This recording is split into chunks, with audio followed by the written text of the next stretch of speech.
agora. Então, vamos chamar agora a candidata Gabriela.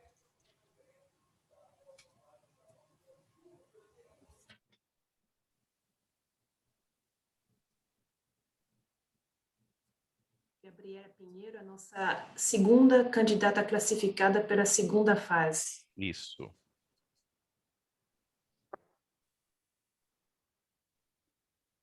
Oi, Gabriela. Oi, Oi, Gabriela, tudo bom? tudo. De Nervosa? repente, você quer ver se você já consegue compartilhar o seu material? Peraí.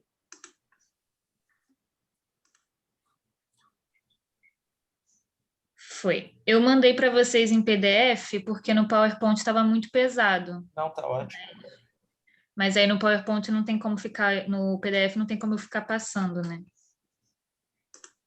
Mas o material é o mesmo, eu só converti em PDF. Deixa eu só dar o play aqui.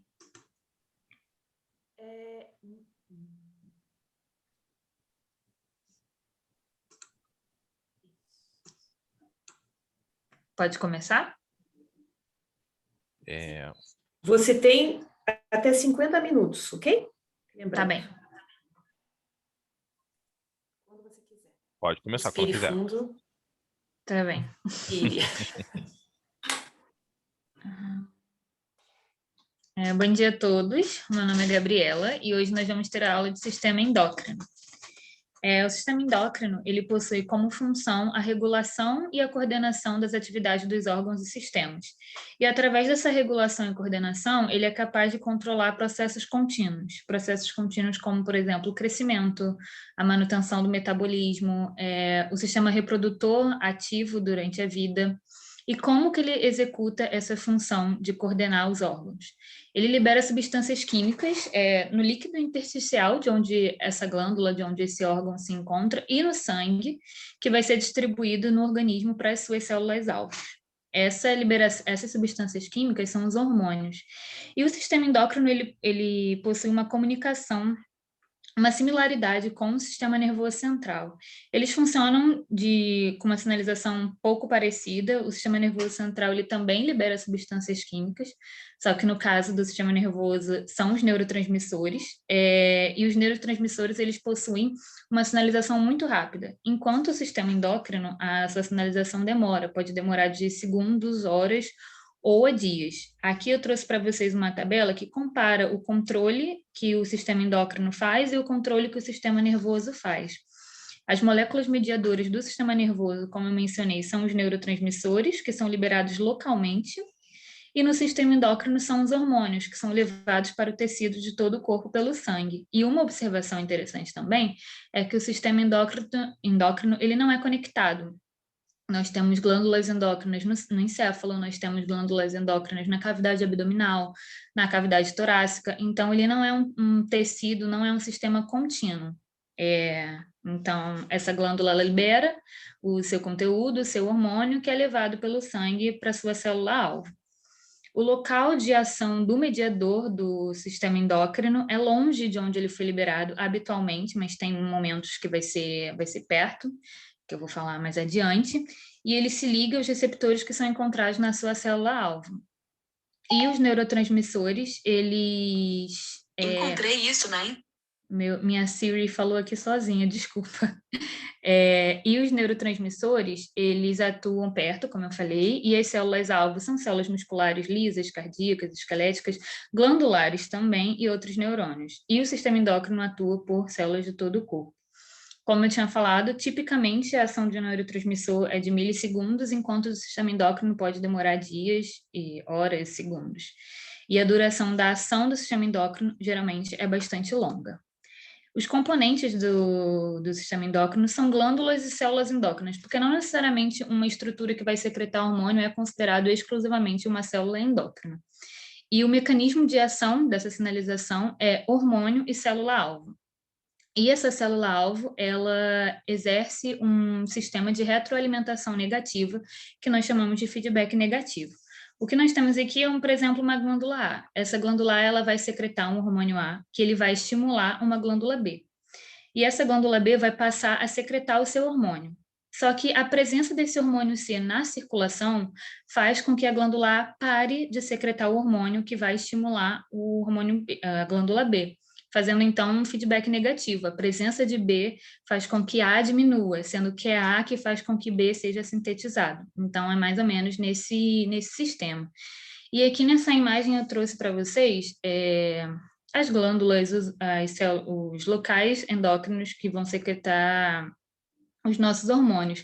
No encéfalo nós temos o hipotálamo, a hipófise, a glândula pineal. Na região do pescoço nós temos a tireoide e as paratireoides. Temos também o timo, que é considerado um órgão endócrino também. A suprarrenal na nossa cavidade abdominal, o pâncreas também.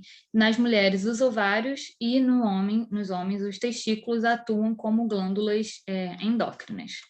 Começando pelo hipotálamo, ele está localizado anteriormente aqui no diencéfalo, a gente consegue ver aqui o hipotálamo.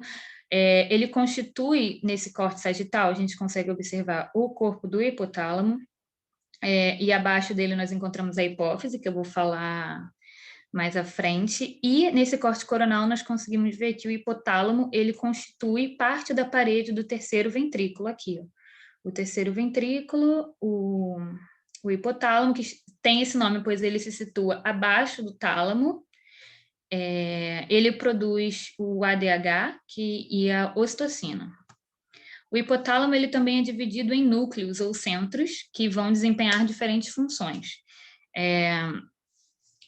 São 9 núcleos.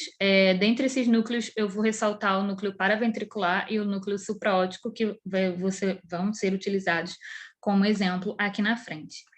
E o controle hipotalâmico. Como que o hipotálamo ele consegue controlar o sistema endócrino? Ele tem 3 vias principais. A principal é a secreção de hormônios que vão regular a hipófise, que é aquela glândula que eu falei, que está abaixo dele. O hipotálamo ele secreta hormônios, terminais axônicos que ficam aqui próximo ao infundíbulo, que é a conexão da hipófise com o hipotálamo. Esses neurônios eles vão secretar hormônios reguladores que controlam a parte distal, o lobo anterior da hipófise. Então, o hipotálamo ele secreta um hormônio. Esse hormônio é direcionado para a hipófise e a hipófise, essas células hipofisárias são estimuladas a produzir e a secretar outros hormônios.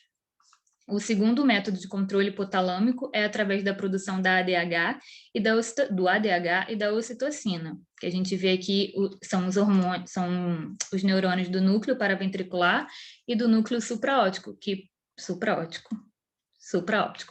que produzem o ADH e a ocitocina. Esses neurônios encaminham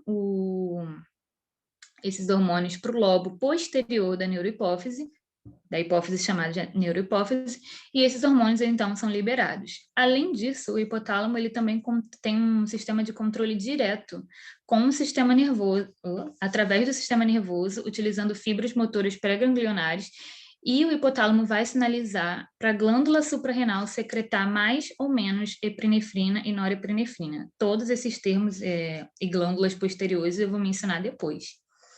A hipófise, ela está na parte inferior do encéfalo e inferior ao hipotálamo. Ela repousa aqui nessa depressão óssea do osso esfenoide, chamado de célula turca. Então, ela fica bem ali embaixo da cavidade óssea. Ela libera 9 hormônios e também ela é altamente vascularizada, como eu vou mostrar. Aqui nesse corte transverso, a gente vê os seios esfenoidais aqui, e a glândula pituitária, que a hipófise também é chamada de pituitária, repousando sobre a célula turca. Aqui a gente consegue ver melhor como que ela se comunica com o hipotálamo, que está acima dela, ela aqui na depressão óssea, e ela se comunica, ela se liga ao encéfalo, ela se liga ao hipotálamo através do infundíbulo, que é essa região aqui. Além disso, a hipófise ela é dividida em 2 lobos, como eu tinha mencionado antes. O lobo anterior, que é a adenohipófise, e o lobo posterior, que é a neurohipófise, e eles vão secretar hormônios diferentes. A adenohipófise ela também se divide em 3 outras regiões, que é a parte tuberal, a parte distal e a parte intermédia, que dá para ver melhor aqui, nesse esquema. Aqui, novamente, nós temos o hipotálamo, nós temos o infundíbulo, a célula turca aqui, alojando a hipófise, e a adenohipófise, esse lobo anterior, com a sua parte tuberal, a parte distal e a parte intermédia. Posteriormente, nós temos a neurohipófise. Essa parte intermédia, ela é uma fina camada de célula que muitas vezes pode adentrar, pode se misturar às células da parte distal da adenohipófise. Aqui nessa imagem, nesse corte histológico, nós conseguimos ver como que a estrutura de uma mesma glândula ela pode possuir histologias completamente diferentes. Elas possuem funções diferentes. A parte distal da adenohipófise, ela secreta vários hormônios hipofisários, enquanto a parte intermédia secreta apenas o MSH, que é um hormônio estimulante de melanócitos. A neurohipófise no lobo posterior, como eu já tinha falado, libera o ADH e a citocina mediante o encaminhamento desses hormônios pelo hipotálamo. Aqui, falando especificamente de cada um, a neurohipófise, nós conseguimos ver esses neurônios do núcleo paraventricular e do núcleo supraóptico aqui. Eles emitem esses terminais axônicos na parte posterior da hipófise, levando esses hormônios, levando o ADH, que também é conhecido como vasopressina, e a ocitocina. A adenohipófise contém tipos diferentes de células e cada célula vai ser responsável por produzir os determinados hormônios, como eu já tinha mencionado. A gente encontra aqui a parte distal, a parte intermédia e a parte tuberal. Ela secreta diversos hormônios, como o TSH, que é o hormônio estimulante da tireoide, o ACTH, que é o hormônio corticotrópico, que vai estimular a suprarrenal a produzir epinefrina e norepinefrina, o FSH e o LH, que são hormônios das gônadas, a prolactina, o GH, que é o hormônio do crescimento, e o FSH, o MSH, que é secretado aqui pela parte intermédia. Além disso, como eu tinha falado, a hipófise inteira ela é altamente vascularizada. E a gente vê aqui que ela é irrigada pela artéria hipofisária superior. A artéria hipofisária superior, ela entra aqui na altura do infundíbulo e ela se divide em capilares. Ela se divide em capilares que se entremeiam nessa parte do infundíbulo e elas chegam na adenohipófise. O que acontece? Esses capilares, eles são fenestrados, eles têm um aspecto de queijo suíço. Fenestras são como se fossem buracos na parede do vaso. E, a partir disso, esse sangue que vem da artéria hipofisária superior se distribui aqui nessa rede primária, nesse plexo primário de capilares, no infundíbulo, desce para a adenohipófise, nós temos, então, capilares que são capazes de captar estruturas, moléculas grandes. Então, assim, os hormônios que são produzidos na adenohipófise, eles conseguem adentrar nesses capilares e seguirem para a circulação através das veias hipofisárias. Aqui a gente consegue ver as células endócrinas envoltas por esses capilares. A neurohipófise, ela é irrigada pela artéria hipofisária inferior. A gente consegue ver aqui que ela entra na neurohipófise, ela se forma um plexo, forma uma rede também, e essa rede ela vai ser responsável por direcionar os hormônios produzidos aqui no hipotálamo e encaminhados para a neurohipófise. E como nós temos aqui uma rede capilar se comunicando com outra rede capilar, ligados por um vaso, por um capilar em comum, nós chamamos esse sistema de sistema porta hipofisial. Aqui tem um errinho de escrita, mas é sistema porta hipofisial. E aqui nós temos as veias portas, que comunicam esses dois plexos capilares. Um resumo de hipotálamo e hipófise.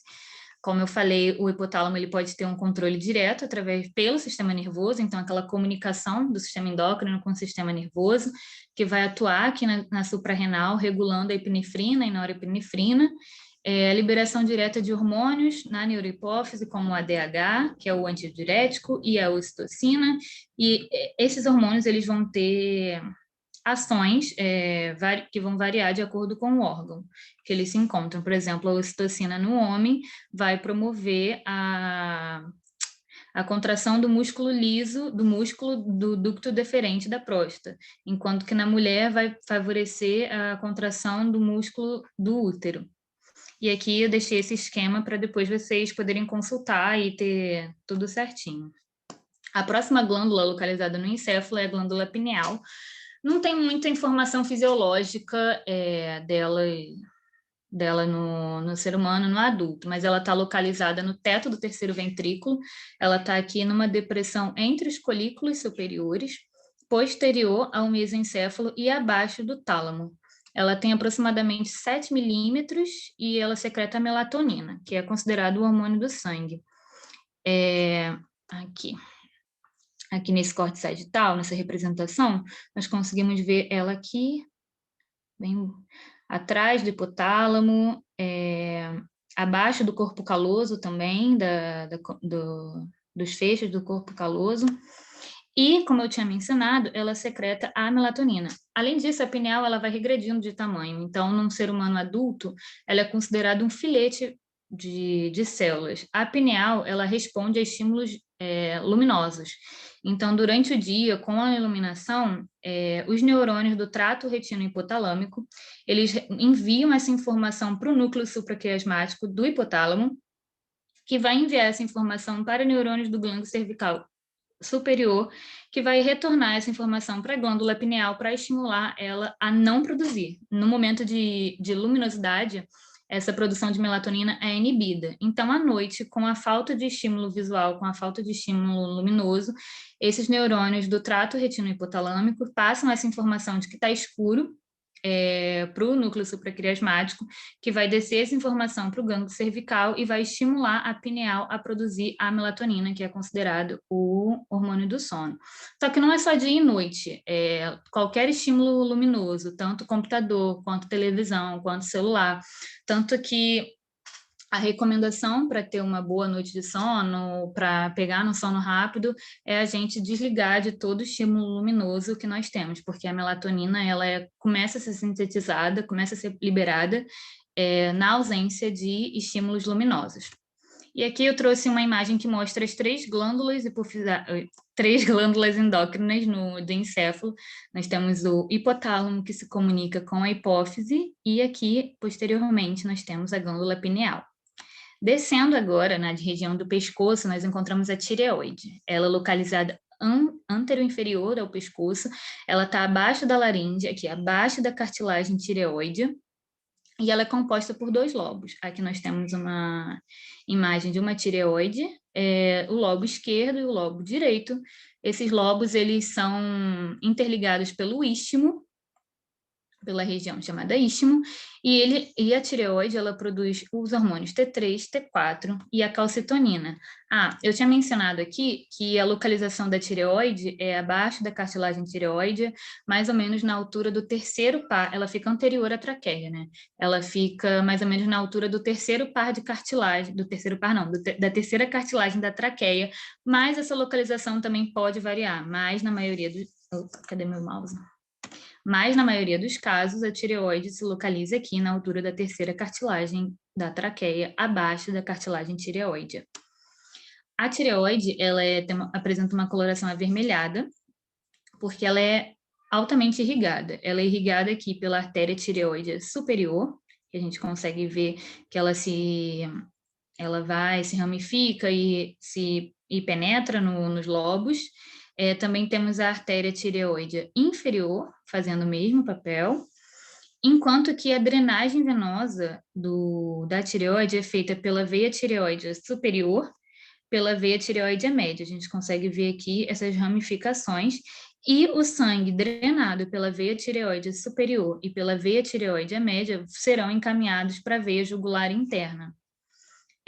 A tireoide também ela é drenada pelas veias tireoides inferiores.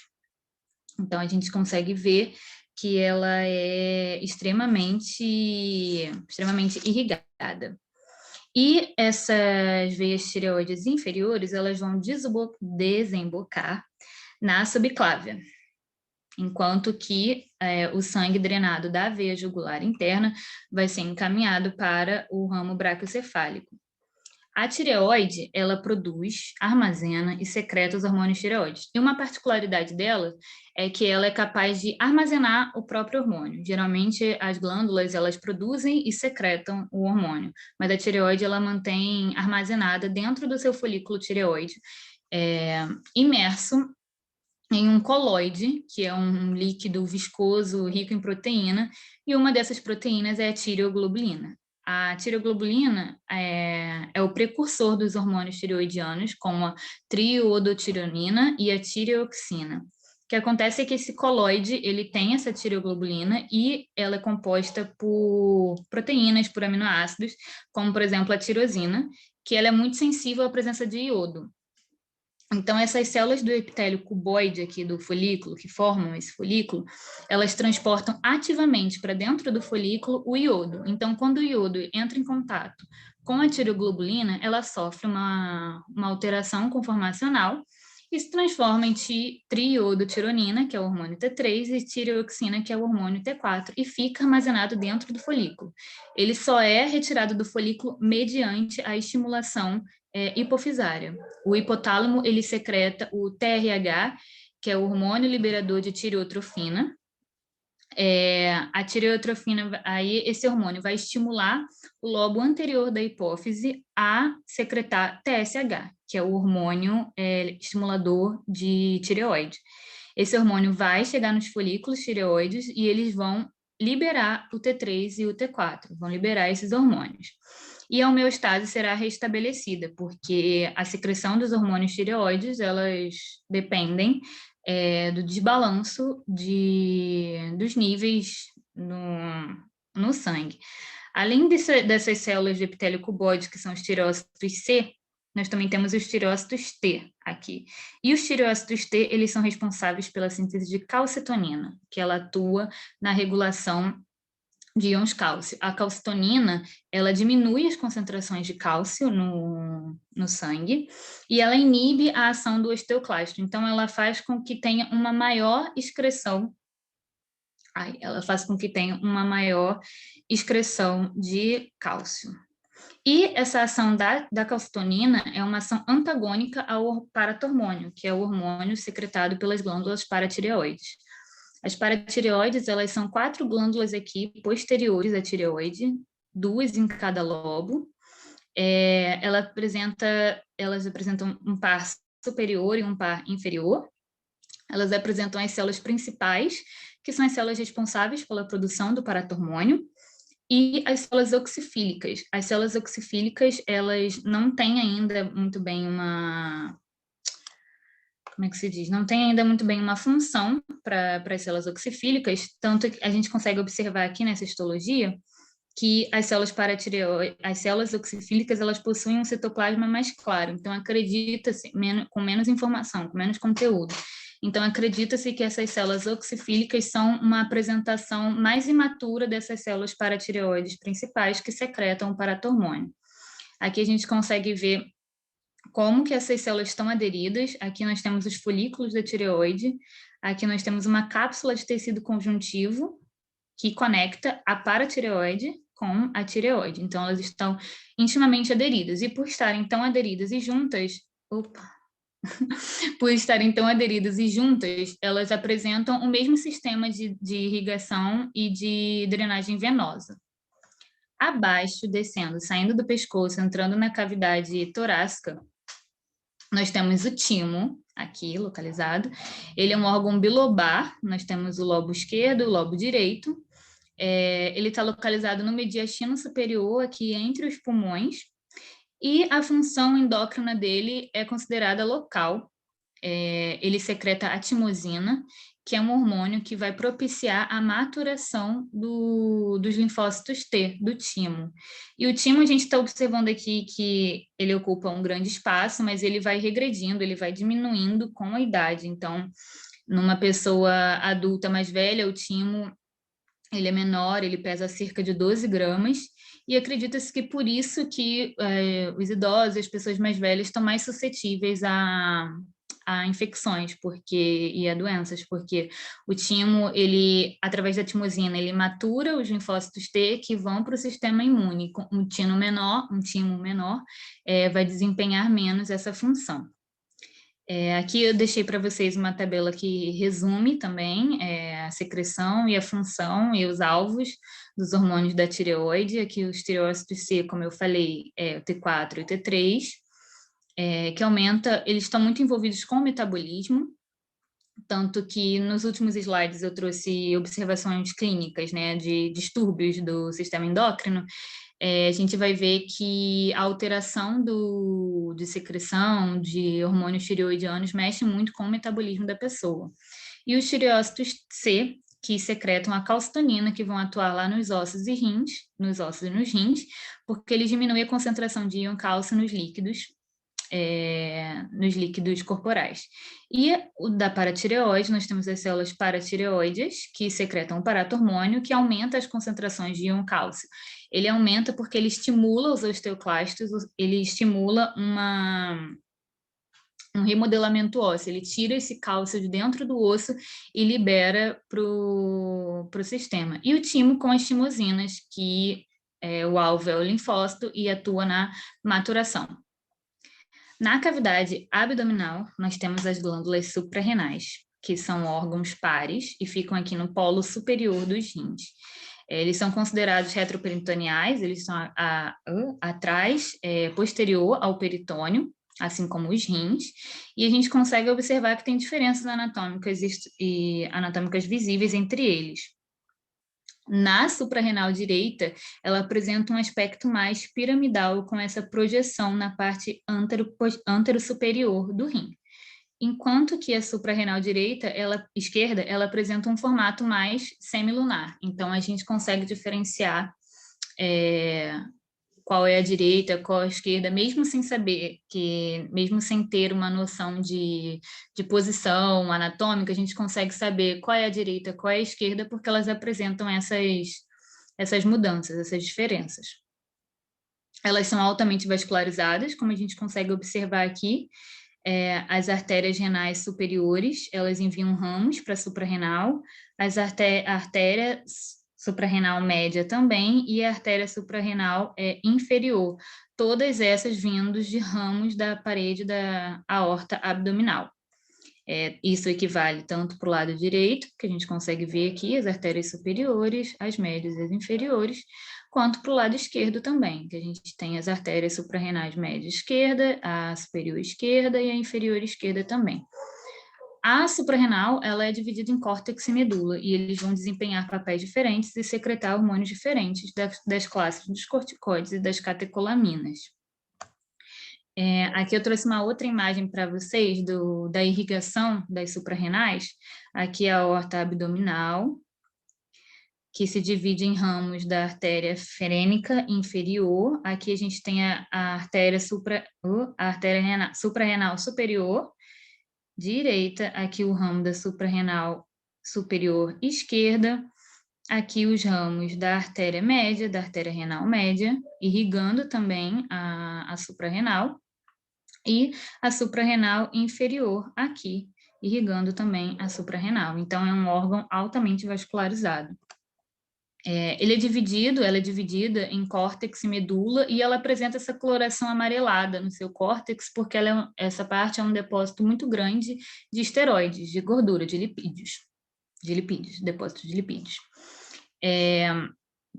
A histologia glandular-suprarrenal, a gente consegue ver que tem diferentes organizações. Aqui a suprarrenal ela é envolta por uma cápsula conjuntiva, de tecido conjuntivo, e ela está aderida ao rim e aderida à parede também, a parede abdominal. Aqui a gente tem a zona glomerulosa, a zona fasciculada e a zona reticular, que formam um córtex. Cada uma dessas células dessas zonas vão secretar hormônios diferentes. E nós temos também a medula da suprarrenal, aqui na parte mais interior. Aqui esse corte, essa histologia foi feita nessa direção. Então, aqui a cápsula, é a parte mais superior, e aqui é a parte mais inferior do corte da suprarrenal, onde nós temos a medula. Aqui eu separei para vocês, no mesmo slide, para a gente ter uma noção de como essas duas partes funcionam. O córtex, que é composto por essas três fases, por essas três zonas, eles secretam os hormônios esteroides, conhecidos como córticoesteroides. Córtico, porque eles são secretados no córtex. Na zona glomerulosa, eles secretam os corticosteroides da classe dos mineralocorticoides, como, por exemplo, a aldosterona. Na zona 2, na zona fasciculada, eles secretam os glicocorticoides, como o cortisol e a corticosterona. Na zona 3, que é essa zona reticulada próxima à medula, eles secretam hormônios sexuais andrógenos com uma função não tão conhecida, esses hormônios dessa zona, mas eles têm sido relacionados com o crescimento com o estímulo de pelos pubianos. A aldosterona, não tinha falado, mas ela atua na retenção de sódio e de água, reduz a perda de líquido. Na medula, aqui na parte mais inferior da suprarrenal, nós temos as células cromoafins que sintetizam, que produzem as catecolaminas, os hormônios da classe das catecolaminas, que é a epinefrina, também conhecida como adrenalina, e a norepinefrina, também conhecida como noradrenalina.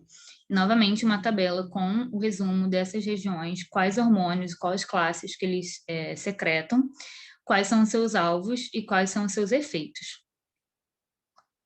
O pâncreas também está localizado na cavidade abdominal. Ele é uma glândula mista, ele atua também no sistema digestório com a sua função exócrina. A função exócrina é no sistema digestório e ele está localizado na cavidade abdominal posterior ao estômago. Ele mede cerca de 20 a 25 centímetros. E a principal unidade endócrina do pâncreas são as ilhotas pancreáticas, produzindo glucagon e insulina. A somatostatina e o polipeptídeo pancreático são produzidos por outras células que não ficam nessas ilhotas. O pâncreas, ele é dividido em cabeça, que está intimamente aderido aqui ao duodeno. Se ele tem uma cabeça, ele tem um colo também, e esse colo ele é anterior à veia mesentérica superior. Ele também tem um corpo e uma cauda que está aqui, ele está todo, né, posterior ao estômago, como a gente consegue ver, e o corpo e a cauda estão aqui anteriormente ao rim. O pâncreas ele também é considerado um órgão retroperitoneal, menos a parte da cauda. A parte da cauda, como ele é meio inclinado, a parte da cauda já é considerado dentro do peritônio. Então, aqui nós temos a cabeça, o colo, o corpo e a cauda. Aqui a cabeça aderida ao duodeno, a curva do duodeno, do intestino. Nós temos o colo aqui nessa vista posterior, nessa visão posterior. Aqui nós temos a veia mesentérica e na cabeça do pâncreas nós temos o chamado processo uncinado. O processo uncinado ele é como se fosse uma projeção, é uma extensão do pâncreas, mas ele possui uma anatomia e origem embriológica diferente do pâncreas. Aqui a gente consegue ver também o corpo e a cauda. A cauda ela está ligada aqui ao baço, então aqui nós temos uma porção que se liga ao duodeno e a porção final, que é a cauda que se liga ao baço, está em contato com o baço. Aqui a irrigação do pâncreas vindo do tronco celíaco. Essa artéria, esse tronco celíaco, ele se divide em artéria pancreática aqui na parte posterior, né? Ele se divide aqui na artéria pancreática dorsal, que vai irrigar todo o comprimento, toda a extensão do pâncreas. Aqui a artéria pancreática duodenal superior, tá vendo? Que ela passa por aqui por detrás do duodeno e ela se ramifica em ramo posterior da artéria pancreático duodenal e ela vem para cá. Então, o pâncreas também é um órgão extremamente irrigado e por isso, quando é necessário fazer alguma cirurgia no pâncreas, precisa ter muito cuidado, porque ele tem artérias e ele tem veias percorrendo toda a sua superfície. Aqui, mais uma vez para vocês, artéria aorta, né, abdominal, vindo aqui, o tronco celíaco, que é uma ramificação dessa aorta, e aqui a artéria gastroduodenal, que eu tinha mostrado posteriormente para vocês, agora aqui numa visão anterior, ela vindo e se ramificando para nutrir o pâncreas, e a artéria pancreática magna aqui posteriormente para nutrir todo o pâncreas até encostar no baço. Já a drenagem venosa, nós temos a veia esplênica, que é uma ramificação da veia porta, Aqui, a veia porta chega e se divide em veia esplênica, que também percorre todo o pâncreas, chegando ao baço, e essa veia esplênica ela se divide em veias pancreáticas, que vão se estender pela superfície, pelo corpo e a cauda do pâncreas. Aqui, a função endócrina do pâncreas ele é desenvolvida pelas ilhotas pancreáticas e pelas células delta e as células F. Essas ilhotas pancreáticas também são chamadas de ilhotas de Langerhans. Elas estão mais concentradas na parte do corpo e da cauda do que na cabeça. As células alfa elas produzem glucagon. E o glucagon é um hormônio que é secretado no momento em que nós temos baixa glicose no sangue. Então, quando nós temos baixa de glicose, essas ilhotas pancreáticas, elas estimulam, essas células alfa da ilhota pancreática são estimuladas a produzir o glucagon. E o glucagon, ele vai atuar na quebra de glicogênio hepático, na gliconeogênese, na formação de glicose a partir de um outro precursor, que é o glicogênio. Então, baixa de glicose, célula alfa secreta o glucagon vai estimular a produção de glicose de novo e tudo se estabiliza. Nós temos também as células beta que produzem a insulina, então quando nós ingerimos muita comida ou quando o nível de insulina no sangue é elevado, essas células beta elas produzem insulina e essa insulina vai fazer com que a glicose entre nas células e sejam utilizadas como energia. Nós também temos as células delta, que secretam a somatostatina, que inibe a produção de insulina e glucagon. E as células F, que produzem o polipeptídeo pancreático, que é um hormônio que vai inibir a contração da vesícula biliar, que está aqui em contato com o pâncreas também, fazendo parte do sistema endócrino, ou do sistema digestório. Aqui, novamente, o mesmo tipo de tabela, com o resumo dos hormônios, porque eu sei que é muita coisa para ficar decorando. Então, para vocês terem acesso fácil, eu trouxe essa tabela aqui com as células alfa produzindo glucagon, atingindo o fígado, como eu falei, e o tecido adiposo também. As células beta, insulina, as células delta, somatostatina, e as células F produzindo o polipeptídeo pancreático, que vai atuar na vesícula biliar, lá na função do sistema digestório. Descendo mais um pouco, nós temos os ovários, que faz parte das gônadas do sistema genital feminino. Eles são órgãos pares, eles ficam nas paredes laterais da cavidade pélvica. Os ovários, eles são uma glândula, eles são uns órgãos fechados, eles são completamente fechados, e eles são responsáveis por produzir os óvulos e a secreção de hormônios como o estradiol e a progesterona. A gente consegue ver aqui que os ovários, eles estão localizados na parte superior lateral do útero, que a gente vê aqui, ele em contato com a tuba uterina que chega no útero. Aqui nós temos uma imagem de laparoscopia mostrando o ovário. O ovário ele é uma massa branca e antes do primeiro ciclo menstrual ele é completamente liso, mas como eu vou mostrar para vocês, a partir do momento que o ovócito é liberado, ele sai do ovário e deixa uma cicatriz. Então a gente consegue ver aqui que na fase depois do primeiro período menstrual, esse ovário ele é completamente, digamos, tortuoso. Ele tem cicatrizes que são resquícios da liberação dos ovócitos. Os ovários, eles não estão soltos, eles estão presos, principalmente aqui pelo ligamento suspensor do ovário, que prende o ovário na parede da pelve, na parede lateral. Ele também tem um ligamento útero-ovárico, né, porque ele tem que se conectar com o útero. Então, aqui, o ovário, o ligamento útero-ovárico e o ligamento suspensor do ovário. E ele também tem o mesovário, que é uma dupla dobra. Aqui não dá para ver muito bem, mas é uma dupla dobra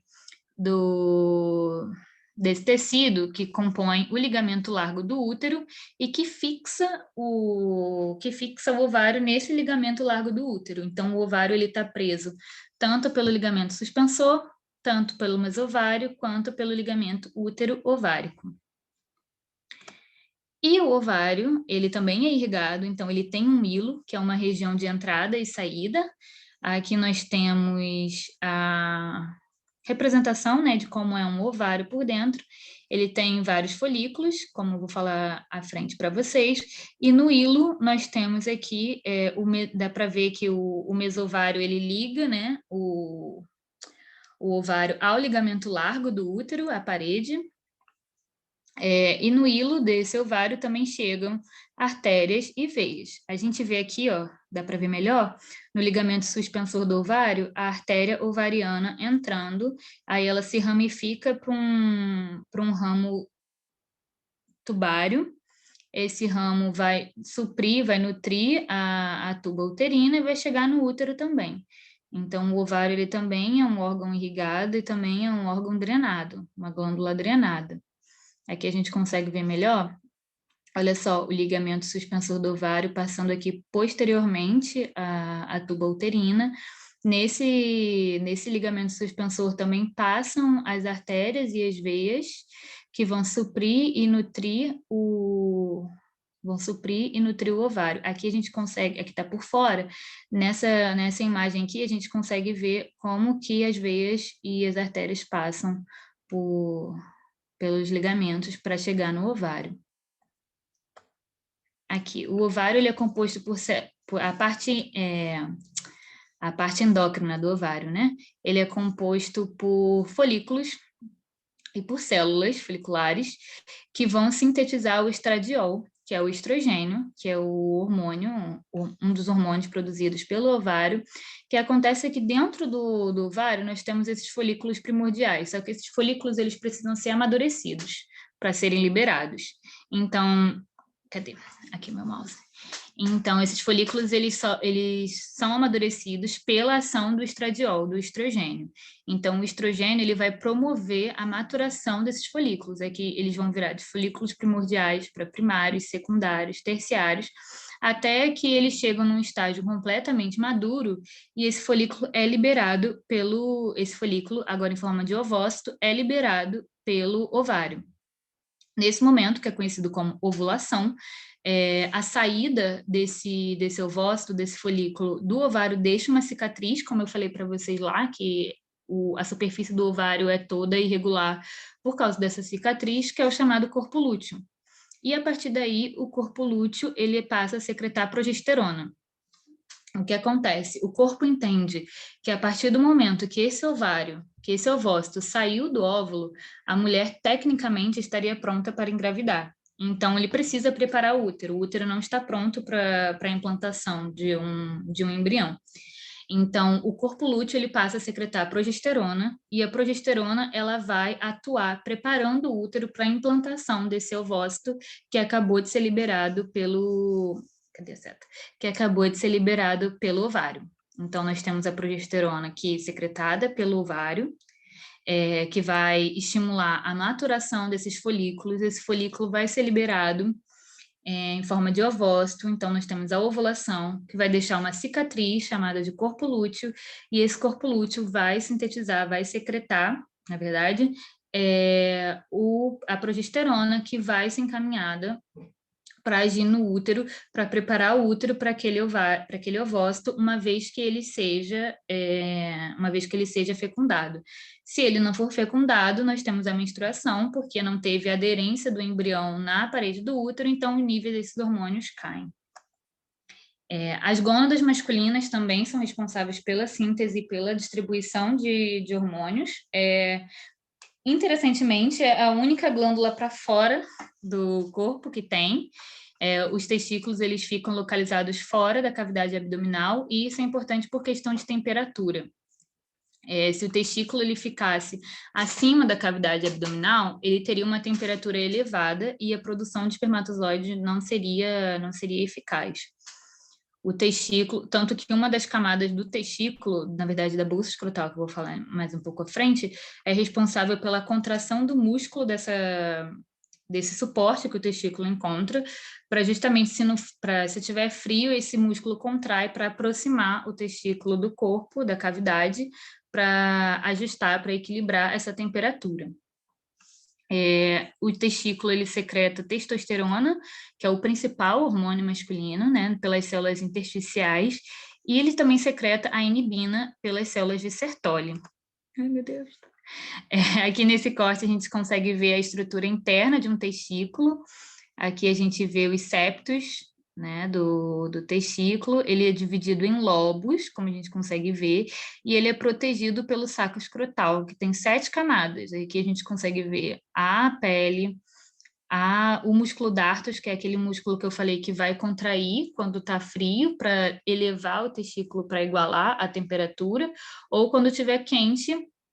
Quando o corpo estiver muito quente, esse músculo relaxa e o testículo desce para ele se afastar dessa cavidade que está muito quente, para não prejudicar a produção de espermatozoide. Aí a gente consegue ver aqui os diferentes lóbulos do testículo, que é dividido por septos, e os ductos eferentes do testículo, que vão subir para o epidídimo. Aqui a gente tem uma outra representação, aqui a gente consegue ver a face lateral do testículo, aqui a margem anterior, o polo inferior do testículo e o polo superior, que está ali adjacente ao epidídimo. No testículo, nós temos o plexo pampiliforme, que é um plexo de muitas veias que vão entrar, aqui nessa imagem aqui dá para ver melhor. Nós temos a as artérias e as veias testiculares. A artéria, ela descendo aqui, e ela vai irrigar completamente a estrutura do testículo, também do epidídimo, e a veia testicular, que vai promover a drenagem desse sangue, e eles vão sair aqui nesse plexo pampiliforme. A drenagem, então, é feita pelo plexo pampiliforme e desemboca na veia testicular, bem aqui. A superior. O plexo é aqui essa organização de capilares, né? Vamos ver mais o que?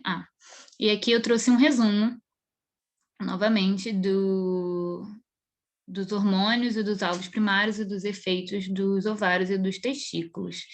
Clinicamente... desculpa, me adiantei. Mas eu trouxe aqui essa grande imagem que tem um mega resumo de todas as glândulas que nós falamos, de todos os hormônios, aqui do hipotálamo produzindo ADH, a ocitocina e os hormônios reguladores que vão regular a hipófise com os hormônios secretados pelo lobo anterior pelo lobo anterior dela e pelo lobo posterior. Nós temos a glândula pineal aqui secretando a melatonina, a glândula tireoide localizada no pescoço secretando T4, T3 e a calcitonina, e a glândula paratireoide na face posterior da tireoide, secretando o paratormônio. Nós temos também a glândula tireoide, já tinha falado. A timosina, que é liberada pelo timo, que fica bem aqui no mediastino, entre os pulmões. A glândula suprarrenal também, que é dividida, como eu falei, em medula, que secreta as catecolaminas, e o córtex, que secreta os hormônios cortisol, corticosterona, aldosterona e andrógenos. As ilhotas de Langerhans, produzindo a insulina e o glucagon. Aqui não está aparecendo nem o polipeptídeo P, nem o polipeptídeo e nem a somatostatina. E as gônadas no homem, que são os testículos, que produzem especialmente a testosterona e a inibina, e nas mulheres, os ovários, que produzem o estrogênio e a progesterona. Clinicamente falando, alterações no sistema endócrino possuem respostas muito visíveis, assim. A hipófise, por exemplo, um dos principais, não principais hormônios, mas um dos grandes hormônios que ela secreta é o hormônio do crescimento.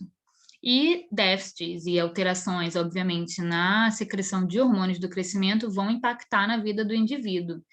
Quando a hipófise secreta pouco hormônio do crescimento, nós temos o nanismo hipofisário. Nós também temos a condição inversa, que é o gigantismo, onde essa hipófise ela apresenta uma maior secreção de hormônio de crescimento. Algumas das vezes, essa maior secreção de hormônio do crescimento está associada a um tumor na hipófise. Bom, na tireoide, como eu tinha falado lá, quando eu falei, a secreção de hormônios tireoidianos vai ter um impacto muito grande. O que acontece é que, normalmente, o hipotálamo, ele estimula a hipófise anterior a secretar a secretar o TSH, que vai estimular a tireoide. Se houver o iodo adequado, porque eu falei que a proteína percussora dos hormônios da tireoide dependem de iodo, essa tireoide vai produzir T3 e T4, que vai mandar uma sinalização de feedback negativo para o hipotálamo, e o hipotálamo vai parar de estimular a hipófise. O que acontece é que, na falta de iodo, o T3 e o T4 estão baixos. Então, essa retroalimentação negativa não existe. Então, o hipotálamo está sempre secretando TRH para estimular a hipófise. Então, essa hipófise está sempre secretando TSH e a tireoide está sempre sendo estimulada. Isso gera uma hipertrofia da tireoide, ou seja, a tireoide ela fica maior, gerando o bócio, que a gente consegue ver aqui, que a pessoa apresenta um pescoço maior, porque essa tireoide ela está com um tamanho mais aumentado, porque ela está hipertrofiada devido à hiperestimulação pelo TSH. Na suprarrenal também nós temos alterações, nós temos o feocromocitoma, que é um câncer, é um tumor que fica na adrenal, mas também nós temos a síndrome de Addison, que a célula adrenal ela não produz hormônios esteroides suficientes. Então, a pessoa apresenta uma hiperpigmentação na pele, ela apresenta uma baixa pressão arterial e todos os sintomas que a falta desses hormônios vão gerar, né? E, por último, falando do pâncreas, nós temos a diabetes, que é o exemplo mais comum. Normalmente, nós ingerimos a comida, tem a digestão e a glicose é liberada no sangue. O pâncreas secreta a insulina e essa insulina vai transportar a glicose para dentro das células e as células vão usar essa glicose como fonte de energia. O que acontece é que, às vezes, esse pâncreas ele não produz insulina, então essa glicose não é capaz de ser utilizada como energia pelas células, como, por exemplo, aqui o músculo, ou então ela não produz uma insulina suficiente. Então, a gente consegue ver que alterações no sistema endócrino, elas apresentam manifestações clínicas consideráveis para as pessoas. E é isso. Muito obrigada, Gabriela, pela sua apresentação. Eu, de repente, começarei de novo, né, te perguntando do seu momento de vida profissional, em que ponto está, da sua disponibilidade, do seu trajeto também. Como você conciliaria? Eu estou atualmente entrando no 2º ano do doutorado. Eu sou aluna do PCM, então eu voltei a exercer as atividades presenciais em agosto para poder adiantar, acelerar com o meu doutorado. E eu sou uma pessoa que acorda muito cedo, então eu consigo fazer tudo. Eu chego no laboratório cedo. E a minha disponibilidade é em qualquer horário. Se eu conseguir, se eu for aprovada, eu não tenho problema nenhum, até porque no meu projeto de doutorado eu faço basicamente tudo sozinho, então eu faço meu horário. Se eu precisar de alguma coisa, eu chego mais cedo, se eu precisar fazer mais tarde, eu faço mais tarde. É isso. Isso. Se você fosse chamada você é biomédica, né? Biomédica da UFRJ, Isso. Se você for chamada para dar aula no PCI de endócrino do curso médico, você se sente, mês que vem, de repente, você se sente seguro com essa possibilidade? Eu sou bem destemida, todo mundo fala que eu não tenho medo de fazer as coisas.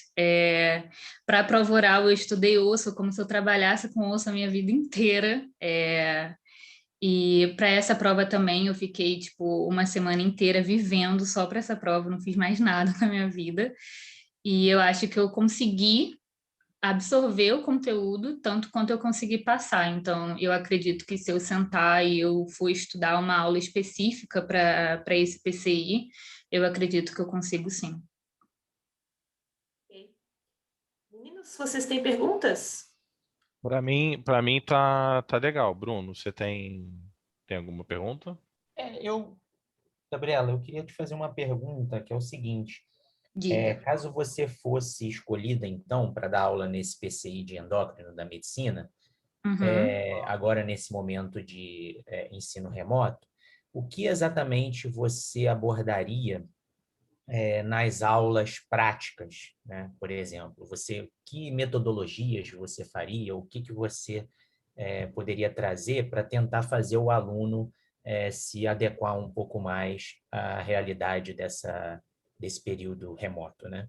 E tentar estudar anatomia e fazer, eventualmente, alguma correlação com a clínica, que é o que, né, a gente busca um pouco nesses PCIs mais voltados para a clínica. Uhum. Vamos lá. Primeiramente, eu estudando na metodologia de anatomia sistêmica, foi meio difícil conseguir estudar endócrino, então eu começaria estudando, mostrando uma anatomia mais topográfica. Então eu iria mais para a região de cabeça, depois eu iria mais para pescoço, e iria para a cavidade pélvica, e não trataria como Para poder mostrar, eu tive dificuldade, por exemplo, de sistema endócrino para estudar irrigação e drenagem. Então, eu tive que partir para anatomia topográfica, porque nos livros de anatomia topográfica abordavam mais essa parte. Então, eu faria esse enfoque, se eu fosse dar essa aula. E em relação à questão prática, como está no sistema remoto, não sei como está funcionando, mas eu acredito que o professor ou os monitores possam ir ao anatômico e gravem vídeos. Então, eu tentaria, de um jeito mais didático possível, me organizar com as peças. Eu já fui monitora de anatomia durante minha graduação, fui monitora por um ano e meio, eu acho.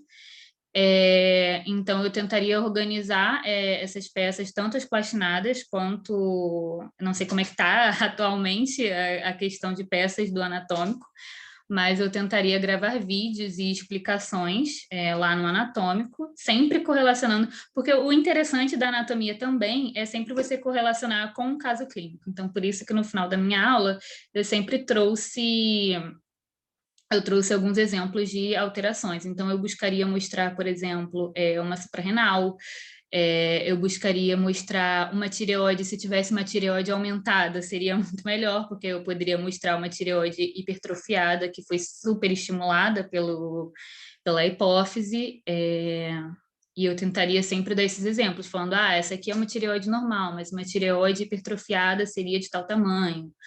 Essa daqui é uma glândula suprarrenal que teve um tumor, que teve alguma coisa, mas essa daqui é uma suprarrenal normal. Então, eu tentaria sempre trazer tanto a comparação do normal quanto a comparação com casos de clínica.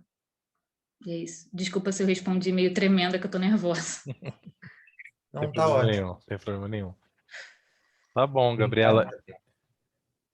Obrigada, Gabriela. Então, os resultados serão divulgados por e-mail, mas faremos também uma divulgação síncrona. Então, se você quiser participar da mesma, pediremos a você de entrar na sala de espera de novo, depois das 5, tá bom? Tá. Vai sair hoje? Isso, às 17. De hoje. Isso. Tá bom, então. Logo em seguida. Obrigada. Tá bom, Obrigada a obrigado, vocês. Tchau, Gabriela. Tchau, tchau. Tá. Pessoal, eu vou parar aqui a gravação.